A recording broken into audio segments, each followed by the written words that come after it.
Então, sem muitas delongas também, para poder usufruir muito da explanação, né, vou apresentar para vocês o professor Paulo Honório, que vai explanar sobre a demanda contratada de potência, confusão conceitual nos tribunais.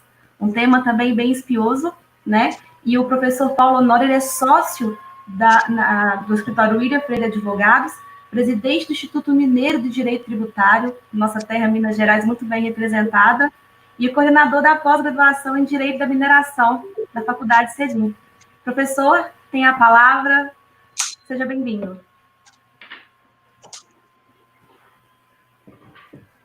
Muito obrigado, boa noite a todos. Parabenizo também a professora Stael, né, pela organização do evento e também pela gentileza, né, de ceder seu espaço para que o evento possa seguir, né, cumprindo a programação. Vou tentar ser breve, né, como a Luísa disse muito bem, né, o tema é espinhoso, mas começo também cumprimentando, né, meus colegas de tela, professor Tássio, né, parabéns pela explanação, né, né, vamos direto aqui ao assunto. O tema, né, na verdade, ele é espinhoso exatamente porque envolve a tributação da energia elétrica, né?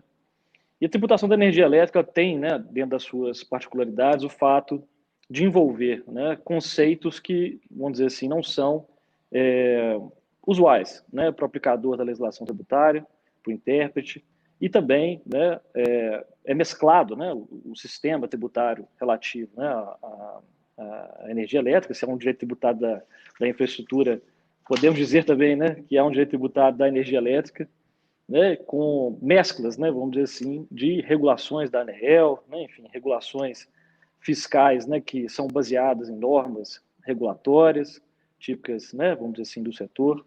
E isso tudo torna, né, vamos dizer assim, esse emaranhado de normas algo realmente um pouco confuso. E não é à toa exatamente o tema que me foi solicitado, né, pela professora Stael, abordar exatamente como que essa confusão, né, interpretativa vem se refletindo de forma preocupante na jurisprudência.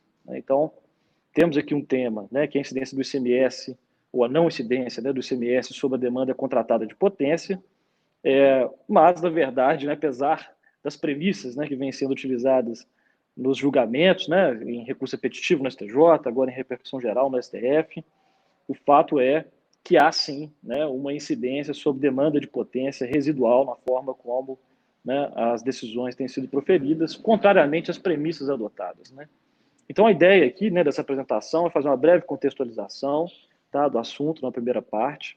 Na segunda parte, explicar, né, de forma breve, sem entrar em detalhes, né, mas de que forma que esse assunto caminhou primeiro no STJ, até ser sumulado, e, por fim, como que ele caminhou, né, no Supremo Tribunal Federal, culminando agora, né, em 2020, com o julgamento em repercussão geral, né, do recurso extraordinário 593-824 de Santa Catarina, e, vamos dizer assim, esperava-se muito desse julgamento exatamente primeiro pelo fato de que a repercussão geral foi reconhecida em 2009, né? Então havia 11 anos, né, que se esperava por esse julgamento.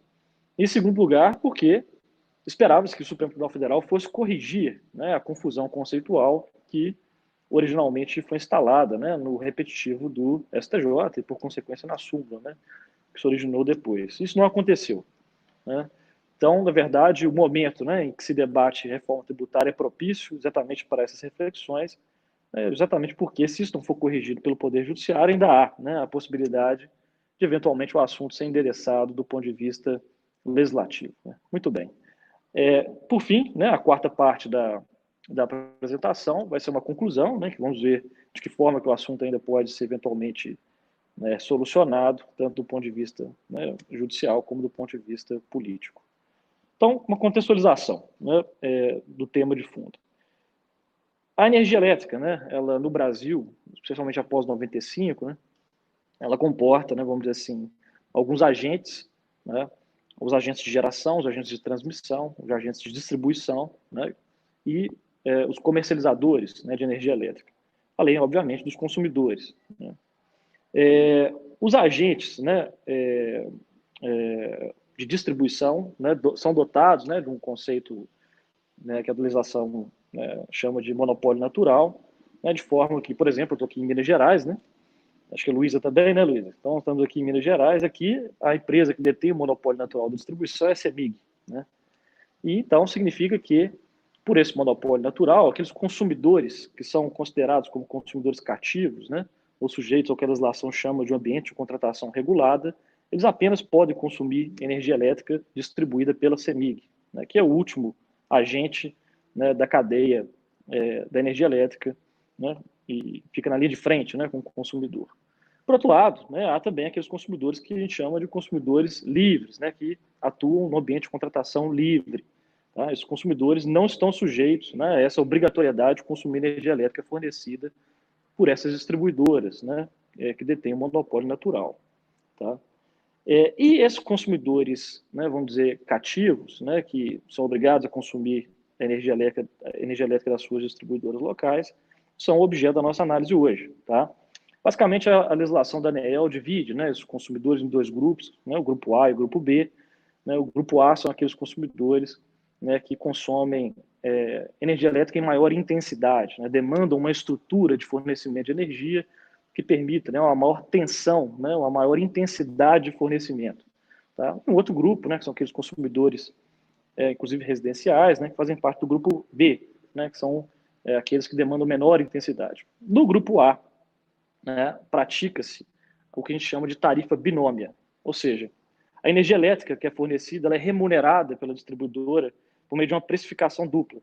Né? De um lado, uma precificação que, vamos dizer, remunera a própria energia elétrica, né, que é fornecida, e de outro lado, uma tarifa, né, que remunera a disponibilização de uma estrutura, um aparato de infraestrutura mesmo, né, capaz de fornecer energia elétrica na potência necessária aos equipamentos de determinados tipos de consumidores. Né? Por quê? Porque uma determinada indústria, por exemplo, como a indústria madeireira, né, que levou o seu caso ao Supremo Tribunal Federal, essa indústria pode demandar, em determinado momento do seu processo produtivo, energia a uma tensão mais alta, né, e precisa ter uma garantia, né, de que há disponível, está disponível, né, para ela, né, a infraestrutura necessária para que não haja interrupção, né, no fornecimento de energia elétrica nesses momentos de pico. É exatamente por isso, né, que essa tarifa binômia tem, né, de um lado, né, a mensuração da energia consumida em quilowatt-hora e de outro, né, a mensuração dessa estrutura, né, paga-se pelo tanto que se demanda, né, dessa estrutura do setor elétrico, tá? Que é exatamente a tarifa que remunera o que a gente chama de demanda contratada. Né? Então, essa demanda contratada de potência nada mais é do que isso. Né? A analogia, né, que normalmente se faz, né, eu tenho também algumas empresas que produzem água mineral, é exatamente a da água, né? Então, há determinadas empresas, né, que captam água, né, água mineral, né, o minério, determinadas fontes, né, e aquele recurso mineral, né, que tem a característica de ser renovável, é utilizado muitas vezes, né, para água envasada, né, ou também para fornecer água mineral para, por exemplo, hotéis, né, balneários próximos, né, ao local onde essa água é captada. Nesse caso, né, por exemplo, um hotel que tem 150 piscinas, né, vai precisar estabelecer, caso queira adquirir água, né, deste produtor, uma determinada infraestrutura de fornecimento de acordo com a vazão necessária, né, que o seu empreendimento demanda. Tá? Então, para isso, vai ser necessário, por exemplo, se estipular, né, uma estrutura de um determinado diâmetro, né, dos canos que fornecem essa água, né, para que a água chegue, né, na velocidade, na medida, na intensidade necessária ao abastecimento, né, do complexo hoteleiro. É uma analogia similar, né, ao que eu disse aqui sobre energia elétrica. Tá? Então, nesse caso, né, o consumidor, né, de água demandaria não só a água, mas também a própria estrutura capaz de fornecê-la, né, em toda a intensidade necessária ao seu processo produtivo. Muito bem. Qual é o problema? O problema é que os estados começaram a cobrar ICMS sobre todo o preço, né, pago pelo consumidor nessa operação relativa à tarifa binômia. Não só sobre o fornecimento de energia elétrica, mas também sobre esse núcleo contratual, né, pertinente ao fornecimento da infraestrutura, né, necessária à operação. Esse assunto chegou, então, no STJ, que baseada, né, numa doutrina do professor Roque Carrasa, né, que estará aqui no próximo painel, né, e também baseado na locução, né, do artigo 34, parágrafo 9º, né, do ADCT da nossa Constituição, no sentido de que antes, né, da edição de lei complementar que regulasse a matéria, disciplinou-se, né, que o ICMS deveria ser cobrado com base no preço da operação final, né, nessa relativa ao consumo, né, da energia elétrica. O STJ, então, inspirado nessa doutrina, lá no início dos anos 2000, já começou a fixar o entendimento de que o fatirador do ICMS, em caso de energia elétrica, é o consumo. Ele ocorre no momento do consumo, ainda que haja sucessivas etapas, né, desde a geração até a distribuição, né, em que a energia elétrica é negociada. Tá? Muito bem. E, por consequência da incidência no consumo, a base de cálculo do ICMS deveria ser estritamente energia consumida. Tá? Então, nesse momento, o STJ começou a afastar essa pretensão dos estados de tributar pelo ICMS a demanda contratada, né? Essa disponibilização da infraestrutura, né? Sob o fundamento de que isso não seria energia. Né? Só que utilizou-se já nesse momento um fundamento um pouco confuso, né, do ponto de vista dos conceitos. Como se houvesse, na verdade, na demanda contratada, uma reserva de energia que não seria fornecida, né, que ficaria potencialmente, né, aguardando ali, né, o consumidor demandá-la, né, o que não é o caso. Como vimos, são duas coisas distintas, né, infraestrutura e a energia propriamente dita. Né. Mas, de todo modo, nesse momento, a jurisprudência do STJ era no sentido de que o ICMS incidiria apenas sobre a energia consumida, ou seja, só sobre uma parte da tarifa binômio, né, sobre a outra não. E esperava-se, né, quando esse assunto foi submetido, então, né, aos recursos repetitivos, que, então, o STJ fosse reiterar, né, esse entendimento. Mas não foi o que aconteceu. Né? Então, lá em 2009, né, o ministro Teori Zavascki, surpreendentemente, valente das mesmas premissas, então, utilizadas pelo STJ, simplesmente disse, né, que, na verdade, como a regulação da ANEEL faz referência à demanda utilizada, que é compreendido como a demanda medida, né, relativa a essa infraestrutura disponibilizada, o ICMS incidiria também sobre a parcela da tarifa relativa a essa infraestrutura, né, que teria sido efetivamente demandada, né, da forma como medida pela ANEEL, que foi um grave equívoco. Né? Acho que o STJ, nesse caso, né, sequer disse que estava mudando de entendimento, né, ele achou que estava simplesmente replicando entendimentos anteriores, né, mas acabou introduzindo aí uma tese intermediária, né, que permitia, então, que o ICMS incidisse sobre uma parte da tarifa, né, relativa à simples disponibilização de infraestrutura, né, que não tem nada a ver com o consumo de energia elétrica. E esse assunto acabou sendo sumulado, né, foi objeto da súmula 391, né, que se cristalizou, né, vamos dizer assim, no sistema jurídico, fazendo com que uma série de estados, né, adequassem nas suas legislações. Minas Gerais foi um estado, né, São Paulo outro, né, de forma que o ICMS para esses estados adequantes à súmula incide também sobre uma parte da demanda de potência. Tá? E aí ficou essa confusão. Né? O STJ usou fundamentos dizendo que o ICMS incide só sobre energia, mas ao mesmo tempo admitiu, né, aparentemente sem saber, né, que o ICMS pudesse incidir sobre uma parcela de demanda de potência, né, essa demanda medida. Tá? Muito bem. Então, chegou ao STF, né, o recurso extraordinário 593.824 de Santa Catarina, né, uma indústria madeireira, repercussão geral reconhecida próximo, né, a data da súmula, né, também em 2009, mas recurso julgado em abril de 2020. Muito bem. Qual foi a decisão? Simplesmente, né, prevaleceu o voto do ministro Edson Fachin, as divergências do ministro Alexandre de Moraes e Marco Aurélio, no sentido de que o ICMS incidiria sobre a demanda medida, né, tal qual decidiu o STJ. Um grave equívoco, porque também, né, como o STJ fez, utilizou-se, né, os mesmos fundamentos, né, no sentido de que, né, o ICMS apenas poderia incidir sobre a energia consumida. Né? Então, o resultado do julgamento, que foi, inclusive, né, o desprovimento do recurso extraordinário do Estado de Santa Catarina, na verdade, representou indiretamente uma espécie de ganho, né, para o Estado e para todos os estados, né, na medida em que se validou, né, essa possibilidade de cobrança do ICMS sobre uma parcela, né, da tarifa binômio que não corresponde efetivamente ao consumo de energia. E, nesse caso, isso representou ainda um problema maior, porque o acórdão do Estado de Santa Catarina, que havia sido favorável ao contribuinte, afastou totalmente a incidência do ICMS sobre essa parcela da tarifa, né? E não da forma como decidiu o Supremo, né? Permitindo que o ICMS incidisse sobre a demanda de potência medida, né? Ou efetivamente utilizada, né? Que são termos, né, que a jurisprudência se valeu, né, para preconizar essa tese intermediária. Então, há aqui uma grande confusão conceitual. Né? Não se pode, ao mesmo tempo, né, que se admite a não incidência do ICMS sobre aquilo que não diz respeito ao consumo de energia, dizer, né, que a mera disponibilização de infraestrutura, né, ao consumidor possa ser caracterizada como faturador do ICMS. Tá? E chama atenção ainda um segundo aspecto, né, que é o seguinte: o Estado de Santa Catarina, no seu recurso extraordinário, fez referência ao artigo 155, né, parágrafo 2º, inciso 9, né, a linha B da Constituição, que diz que o ICMS também incidirá sobre o valor total da operação, quando mercadorias forem fornecidas com serviços não compreendidos da competência tributária dos municípios. Então, isso foi uma tese interessante até, né, do ponto de vista jurídico do Estado de Santa Catarina, que o Supremo não apreciou, né, no seu julgamento, nem mesmo os ministros, né, que votaram pelo provimento do recurso extraordinário do Estado. E qual que era a tese?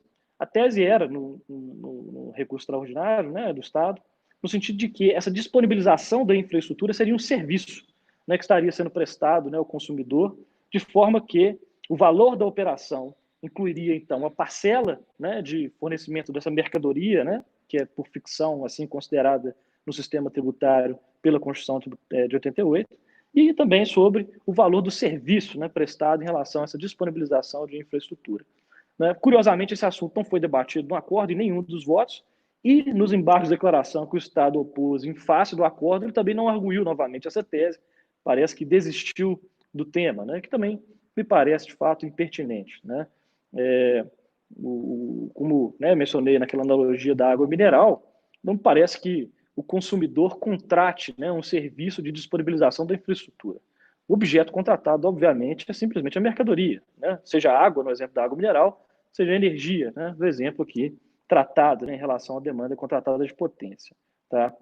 E, né, vamos dizer assim, já entrando agora, né, na parte final, nos minutos que me restam, como que esse assunto, então, pode ser solucionado? Olha, felizmente, a Associação Brasileira, né, de Assessoria, Planejamento Tributário, Fiscal e Proteção aos Direitos do Consumidor e do Contribuinte, a ABAPLAT, né, que é amicus curiae no processo, opôs embargos de declaração, apresentando exatamente essa confusão conceitual, né, essa contradição entre as premissas utilizadas no acordo e a conclusão que foi adotada, que diverge, inclusive, do próprio acordo recorrido, né, sobre o dispositivo, né, da decisão do STF, na prática, ao desprover o recurso extraordinário do Estado, acaba agravando a situação do contribuinte. Né? Então, esses embargos de declaração são importantes, né? É necessário que a doutrina observe esse aspecto e pressione o Supremo Tribunal Federal, né, de forma que ele sane, né, esse problema conceitual que incorreu e que já vinha, na verdade, desde a súmula 391 de 2009. Né? E o outro lado, né, como eu já mencionei, uma possível solução desse assunto é a saída política. Estamos aí diante da possível reforma tributária também, né, do ICMS, PEC 45, PEC 110, o professor Scarf já mencionou, né, não vou entrar em detalhes sobre esse assunto, mas é o momento oportuno para, né, que possamos refletir sobre a tributação da energia elétrica no Brasil, especialmente, né, relacionado a essa confusão conceitual que vem sendo feita pela jurisprudência. Né. Então, com essas considerações, agradeço muito a estar pela oportunidade, fico à disposição de vocês. Professor Paulo, muito obrigada pela sua explanação. Com certeza, agora, em vésperas, né, de uma acentuada discussão sobre a reforma tributária, esse exemplo vai agregar muito para poder realmente aguçar o nosso senso. Bom, em nome da organização, queria agradecer muito ao professor Paulo, ao professor Tássio, né, a professora Cláudia, que vai ficar para o dia 14/8, junto com a professora Estael. Em nome da organização, a todos vocês que estão nos ouvindo, muito obrigada, né, por estar até esse horário com a gente, nessa grande live da administração pública, que tenho certeza que agregou de forma imensurável a todos nós. Então, não vou me delongar muito também, por causa do adiantar da hora, e vamos passar para o painel 9. Então, pessoal, muito obrigada, espero ver todos muito em breve. Obrigada. Um abraço a todos.